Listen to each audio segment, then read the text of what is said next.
नमस्कार दोस्तों and welcome back to my channel जहां आपको मिलता है सिर्फ और सिर्फ एंटरटेनमेंट। और आज मैं लाया हूं the thing versus Marvel universe. तो यार वीडियो पे नए हो तो वीडियो को लाइक कर देना और चैनल पे नए हो तो सब्सक्राइब कर देना। और साथ ही मेरे चैनल पर ज्वाइन बटन स्टार्ट हो गया है तो आप वहां से ज्वाइन कर सकते हो। और उसी के साथ अब आप मुझसे व्हाट्सएप पर जुड़ सकते हो जिसका लिंक मैं आपको डिस्क्रिप्शन में दे दूंगा। तो ये सीरीज एक स्टैंड अलोन सीरीज है और इसका मेन यूनिवर्स से कोई लेना देना नहीं है। इसमें बस हमें दिखाई देगा कि अगर द थिंग का सामना मार्वल यूनिवर्स से हुआ तो क्या होगा। तो बिना किसी देरी के लेट्स बिगिन।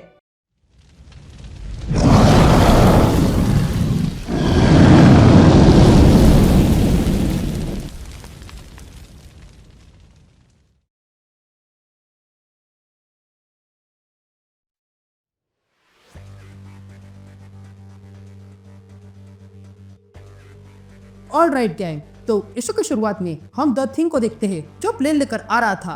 तभी हमें एक आवाज सुनाई देती है जो कहता है यह है बेन ग्रिम, प्यारा सा दिखने वाला फैंटास्टिक फोर का मेंबर। लेकिन वो अब थक चुका है क्योंकि वो इतने समय से स्पेस मिशन पे था और अब मिशन खत्म होने के बाद वो वापस अपने घर आ रहा है ताकि आराम से रह सके। ये कहते हम एक मिसाल देखते हैं जो सीधा आके द थिंग के प्लेन से लग जाती है जिसके कारण वो प्लेन फट जाता है। लेकिन बेन जैसे तैसे उस प्लेन से कूद गया था। तभी बेन अपना पैराशूट निकालता है और बैक्स्टर बिल्डिंग पे लैंड होता है। लेकिन तभी वो देखता है कि उसका पैराशूट भी जल चुका था। ये देखकर द थिंग जैसे तैसे बैक्स्टर बिल्डिंग पर लैंड होने लगता है।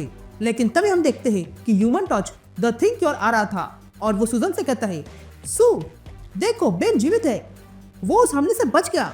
ये कहते जॉनी बेन की ओर जाने लगता है। लेकिन जैसे ही जॉनी बेन के समीप जाता है वो बेन का पैराशूट पूरी तरह जला देता है और सुजन से कहता है पिछली बार ये बच गया लेकिन इस बार बेन नहीं बच पाएगा। यहाँ बेन ये बातें सुनकर हैरान था। लेकिन तभी सुजन अपनी फोर्स फील्ड से बेन पर हमला कर देती है। ये देखकर बेन कहता है तुम लोगों को हो क्या गया है, मैं बेन हूँ तुम्हारा दोस्त और तुम लोग मुझ पर हमला कर रहे हो। जिस पर मिस्टर फैंटास्टिक कहता है हम जानते हैं तुम कौन हो इसलिए ये हार्ड हो रहा है। जिस पर सुजन बेन से कहती है तुम नहीं समझोगे कि हमें तुम्हें क्यों मारना होगा। ये कहते सुजन बेन को अपने फोर्स फील्ड से बंद कर देती है। ये देखकर बेन कहता है ये क्या किसी तरह का माइंड कंट्रोल है। ये कहते बेन जोर से आके मिस्टर फैंटास्टिक पर कूद जाता है जिसके कारण मिस्टर फैंटास्टिक टूट गया था। ये देखकर बेन समझ जाता है कि ये मिस्टर फैंटास्टिक नहीं बल्कि एक रोबोट है और वो कहता है ओह अब मैं समझा, ये तुम्हारा रोबोट है, तुम कुछ प्रयोग कर रहे हो ना। लेकिन तभी सुजन और जॉनी बेन पे हमला कर देते हैं। इसलिए बेन ना चाहते भी उन पर हमला करता है और देखता है कि वे दोनों भी रोबोट थे। ये देखकर द थिंग कहता है देखो मुझे रोबोट को तोड़ने में परेशानी नहीं है पर इन्हें तोड़ने से पहले मैं कहना चाहता हूँ इट्स क्लबरिंग टाइम। तभी बेन देखता है कि फैंटास्टिक फोर के तीनों मेंबर्स खत्म हो चुके थे। लेकिन तभी उस पर पुनः हमला हो जाता है और तब हम देखते हैं कि हमला करने वाला कोई और नहीं आयरन मैन था। ये देखकर बेन चौंक गया था और तब आयरन मैन वहां पर अपनी मिसाइल फेंककर बड़ा धमाका कर देता है ताकि बेन उस पर खत्म हो जाए। अब इतना बड़ा धमाका करने के बाद आयरन मैन देखता है कि पूरी बैक्स्टर बिल्डिंग टूट चुकी थी। इसलिए आयरन मैन उस मलबे के पास आता है और एवेंजर्स से कहता है एवेंजर्स मैं आयरन मैन हूँ और बेन ग्रिम खत्म हो चुका है, मैंने उस पर सब कुछ वार किया और वो अब इसे वापस नहीं आ सकता, तो अब इसे ठीक करने के लिए आ जाओ। लेकिन तभी बेन उस मलबे से बाहर आता है और सीधा आयरन मैन पे हमला कर देता है और कहता है तुमने मुझ पर हमला करके बहुत बड़ी गलती की है और तुम्हें इस बात का पता भी नहीं है, अब तुम देखोगे मैं तुम्हारा क्या हाल करता हूँ। ये कहते ही बेन आयरन मैन पे हमला करने जाता है लेकिन आयरन मैन अपने एनर्जी प्लस से द थिंग को पीछे फेंकता है और कहता है तुम्हारे लिए ये मजाक है ना पर मेरे लिए नहीं। ये कहते ही आयरन मैन बेन पर जोरदार हमला करता है और पास की बिल्डिंग पर फेंक देता है और फिर से एवेंजर्स को कॉल करता है और कहता है एवेंजर्स बेन ग्रिम अब भी जीवित है, मुझे लगता है उसे रोकने के लिए एवेंजर्स को आना पड़ेगा। यहाँ बेन समझ जाता है कि ये भी आयरन मैन नहीं बल्कि उसका रोबोट है और वो कहता है तुम भी रोबोट हो, मतलब पूरी की पूरी एवेंजर्स रोबोट है क्या, पूरी सिटी भी रोबोट है, ये चल क्या रहा है। ये कहते बेन अपनी पूरी ताकत के साथ आयरन मैन पे हमला करता है और आयरन मैन का सर तोड़ देता है जिसके कारण आयरन मैन भी खत्म हो चुका था। अब ये सब कुछ करने के बाद बेन नीचे आता है और देखता है कि उसके सामने अब Sam Wilson, black panther, Scarlet Witch, captain Marvel, storm और विजन खड़े थे। तभी ब्लैक पैंथर बेन से कहता है तुमने हमारे एक साथी को मारा इसलिए अब हम तुम्हें नहीं छोड़ेंगे। ये कहते ही वे सारे एवेंजर्स बेन पे हमला कर देते हैं। लेकिन तभी वहां पर स्पाइडरमैन आता है और ब्लैक पैंथर पे लात मारता है और बेन से कहता है, देखो मैं भी इन रोबोट से परेशान हो चुका हूँ, तो क्या हम मिलकर इन सबको तोड़े? जिस पर बेन कहता है, ठीक है, ये मिलकर करते हैं। तभी स्पाइडरमैन स्टॉर्म को लात मारते हुए कहता है कि जहाँ तक मुझे पता है ये सब तब शुरू हुआ जब तुम स्पेस मिशन पे गए। जिस पर बेन कहता है, कहानी बाद में सुनाना, पहले इन सबको रोको। ये कहते हैं बेन सैम विल्सन को तोड़ देता है। तभी विजन बेन पे हमला करता है, लेकिन बेन उसे भी पकड़कर तोड़ देता है और कहता है, यह विजन तो पहले से रोबोट था, तो फिर इस रोबोट को रिप्लेस क्यों किया, वो भी रोबोट से? यहाँ कैप्टन मार्वल और ब्लैक पैंथर हमला करने आते हैं, लेकिन स्पाइडरमैन ब्लैक पैंथर को रोकता है। लेकिन तभी कैप्टन मार्वल हमला करती है। ये देखकर स्पाइडरमैन तुरंत वहां से हट जाता है और कैप्टन मार्वल की एनर्जी ब्लास्ट के सामने बेन को रख देता है, जिसके कारण बेन पीछे गिर गया था। तब स्पाइडरमैन बेन से कहता है, क्यों शॉक लगा? मैं भी रोबोट हूँ। यह बातें सुनकर बेन को गुस्सा आता है और वो कहता है, तुम लोगों को क्या लगा बार बार दीवारों पर फेंक कर मैं मर जाऊंगा? नहीं, अब तुम सब नहीं बचोगे, क्योंकि इट्स क्लबरिंग टाइम। ये कहते बेन देखता है कि उसके सामने सारे हीरोज और विलन्स खड़े थे। ये देखकर बेन चौंक गया था।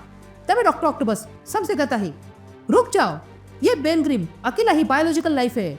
जिस पर स्पाइडरमैन कहता है, ये बहुत बुद्धू है, इसने आसानी से मेरी बात मान ली। ये कहते स्पाइडरमैन बेन पर हमला करता है, लेकिन बेन स्पाइडरमैन को पकड़कर कहता है, बहुत हो गया तुम्हारा। ये कहते बेन स्पाइडरमैन का एक हाथ तोड़ देता है और कहता है, तुम सब रोबोट हो। यह कहते बेन देखता है कि स्पाइडरमैन भी खत्म हो चुका है। तभी बेन स्पाइडरमैन के वेब शूटर्स लेता है और अपनी उंगली में डालता है और फिर उसी वेब शूटर से she Hulk, venom, Hellcat, Thor, juggernaut और भी कई सारे लोगों को बांधता है और फिर उन्हें बचे हुए लोगों पर फेंकता है और उन सबको खत्म कर देता है और कहता है, मुझे तुम सबको मारने में बड़ा आनंद आ रहा है। यह कहते बेन डॉक्टर डूम और वेनम को भी खत्म करता है। यहाँ कैप्टन मार्वल स्टॉर्म से कहती है, बेन को बिजली का झटका दो। ये कहते स्टॉर्म आसमान में जाकर थंडर बुलाने लगती है, तो वो स्कारलेट विच बेन का ध्यान भटकाने लगती है। लेकिन बेन को ये सारी चाल पता चल गई थी। वो तुरंत स्कारलेट विच को स्टॉर्म के थंडर के सामने ला देता है, जिसके कारण स्कारलेट विच भी खत्म हो चुकी थी। ये देखकर बेन कहता है, देखा, मुझे मारने निकले थे। लेकिन तभी बेन के पीछे से हल्क आने लगता है और वो अगले पल चिल्लाता है, हल्क स्मैश। ये कहते हल्क बेन पे हमला कर देता है। ये बातें सुनकर बेन कहता है, हाँ पता है, ये बात तुम हर बार बोलते हो, लेकिन अब और नहीं बोल पाओगी। ये कहते बेन अपने पास की कार उठाता है और अपने आप को हल्क की पंची से बचाने लगता है। यहाँ हल्क वार पे वार किया जा रहा था, लेकिन बेन अपने आप को कार के पीछे बचाता है और फिर उन्हीं कार्स को हल्क पे मार देता है, जिसके कारण हल्क भी खत्म हो चुका था। और तब बेन कहता है, थिंग स्मैश। अब हल्क को खत्म करने के बाद द थिंग देखता है कि और भी लोग बचे हुए थे और तब बेन के सामने जीन ग्रे यानी कि डार्क फिनिक्स आ जाती है और कहती है, तुम बहुत टफ हो, पर मैं भी कम नहीं हूँ, इसलिए अब मैं तुम पर ये मून गिराने वाली हूँ। ये कहते ही फिनिक्स पूरा का पूरा मून तोड़ देती है और द थिंग पे फेंकती है, जिसके कारण बहुत बड़ा धमाका हो चुका था और अर्थ पूरी तरह खत्म हो चुका था। अब इतना सब कुछ करने के बाद हम देखते हैं कि सब के सब खत्म हो चुके थे, लेकिन बेन अब भी जीवित है और वो देखता है कि सब कुछ खत्म हो चुका है। लेकिन तभी बेन के पास इम्पॉसिबल मैन आता है और कहता है, तुम बहुत बड़े पागल हो द थिंग। तभी द थिंग इम्पॉसिबल मैन को देखता है और कहता है, क्या तुम भी रोबोट हो? जिस पर इम्पॉसिबल मैन कहता है, मैं रोबोट नहीं हूँ, बल्कि सच में हूँ। मैंने ही ये दुनिया बनाई थी और ये सब एक मिस्ट्री के तौर पे चलता, जिसके बारे में तुम्हें एंड में पता चलता, लेकिन तुमने सब कुछ गुड़ गोबर कर दिया। मैं चाहता था कि तुम्हें सब कुछ धीरे धीरे पता चले, लेकिन ऐसा कभी नहीं होगा। मैं इस पर सालों से काम कर रहा था और देखना चाहता था कि एंड कैसा निकलता है, इसलिए मैंने ये प्लेनेट बनाया और यहाँ पर सारे रोबोट्स बनाए ताकि तुम यहाँ आ जाओ और देखो कि क्या हो रहा है और धीरे धीरे मिस्ट्री सॉल्व करो। लेकिन नहीं, तुमने एक ही झटके में सब कुछ खत्म कर दिया। मेरी पूरी मेहनत एक झटके में पानी में मिला दी। ये सारी बातें सुनकर बेन इम्पॉसिबल मैन से कहता है, देखो, माना कि ये सब कुछ तुमने किया था, पर जब मैं यहाँ आया तब मैं परेशान था और मैं सोच में था कि सब कुछ क्या हो रहा है। तो देखा जाए तो तुम्हारा नुकसान नहीं हुआ है, मेरे लिए ये अब भी मिस्ट्री है। जिस पर इम्पॉसिबल मैन कहता है, नहीं, ऐसा नहीं चलता है, सब कुछ बर्बाद हो गया है, इसलिए मैं अब फिर से सब कुछ ठीक कर रहा हूँ। तभी बेन इम्पॉसिबल मैन से कहता है, क्या तुम्हें फिर से कर सकते हो, क्योंकि इसमें बड़ा आनंद आ रहा था। जिस पर इम्पॉसिबल मैन कहता है, थैंक यू, पर जब आवश्यकता होगी तब मैं कर दूंगा। लेकिन अगली बार ये इससे भी बड़ा होगा। यह कहते हम बेन को देखते हैं जो आराम से अपनी वाइफ के साथ सो रहा था और तब हमें वही आवाज सुनाई देती है जो कहता है ये बेन ग्रिम द थिंग है, प्यारा सा दिखने वाला फैंटास्टिक फोर का पावर हाउस। और अब वो खुश है और रिलैक्स कर रहा है, लेकिन ये दुनिया हमेशा खतरे में रहेगी। लेकिन बेन को उसकी चिंता नहीं है क्योंकि बाकी हीरोज वो देख लेंगे, उसे बस अभी आराम करना है। एंड दैट्स इट, ये इशू यहीं पर खत्म होता है। उम्मीद करता हूँ कि आपको पसंद आया होगा। तो अब मैं आपसे मिलता हूँ अगले वीडियो में, तब तक के लिए गुड बाय।